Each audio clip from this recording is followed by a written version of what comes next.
సూర్య, Anushka, Shruti Haasan heroine గా హరి దర్శకత్వంలో తెరకెక్కిన సినిమా సింగం 3. గత 3 నెలలుగా కోలీవుడ్, టాలీవుడ్ అభిమానులు ఊరిస్తున్న సింగం 3 ఎట్టకేలకు ఈ రోజు మధ్యాహ్నం థియేటర్లో ప్రత్యక్షమయ్యాడు. సింగం సిరీస్ లో ముచ్చటగా 3వసారి తెరకెక్కిన సింగం 3 సూర్య మరో భారీ విజయాన్ని అందుకున్నాడో లేదో టాప్ తెలుగు మీడియా రివ్యూ విని తెలుసుకుందాం. ఇక కథలోకి వెళ్తే, ఈ సినిమాలో సూర్య నరసింహగా, శృతి హాసన్ అగ్నిగా, అనుష్క కావ్యగా నటించారు. ఏపీలో పేరు మోసిన పోలీస్ ఆఫీసర్ అయిన నరసింహకు ఓ కమిషనర్ హత్యకు సంబంధించిన ప్రత్యేక కేసును అప్పగిస్తాడు కర్ణాటక హోంమంత్రి.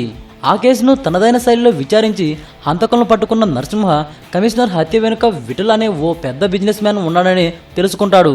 ఆస్ట్రేలియాలో ఉండే విఠల్పై నరసింహ ఎలా పోరాటం చేశాడు, నరసింహ తన భార్య కావ్యకు ఎందుకు దూరంగా ఉన్నట్టు నటిస్తాడు, శృతికి నరసింహకి సంబంధం ఏంటి అన్న ఆసక్తికర అంశాలను తెలుసుకోవాలనుకుంటే సినిమాను వెండి తెరపై చూడాల్సిందే.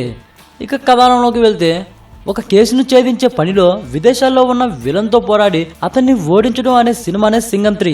ఫస్ట్ హాఫ్ స్లోగా ఉన్న, సెకండ్ హాఫ్ మాత్రం పరుగులు పెట్టింది. ఫ్రీ ఇంటర్వ్యూ సన్నివేశాల నుండి సినిమా థ్రిల్లింగ్ యాక్షన్లో కొనసాగుతుంది.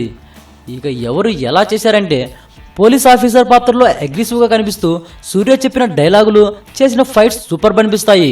శృతి గ్లామర్ షోకి మాత్రమే పరిమితమైంది. అనుష్క ఆ గ్లామర్తో కూడా ఆకట్టుకోలేకపోయింది. విలన్ పాత్ర చాలా బలంగా ఉండి హీరోకి ఛాలెంజ్గా నిలబడింది. సూర్య నటన, యాక్షన్ ఎపిసోడ్స్ ప్లస్ పాయింట్స్ కాగా రొటీన్ కథ మైనస్ అయింది. ఓవరాల్గా సింగం 3 అన్న పేరు పెట్టి సింగం 2నే చూపించారన్న టాక్ వినిపిస్తుంది. ఈ వీడియోపై మీ విలువైన కామెంట్స్ ని మాతో షేర్ చేసుకోండి. అండ్ ఇంకో విషయం, సబ్స్క్రైబ్ చేయడం మర్చిపోకండి.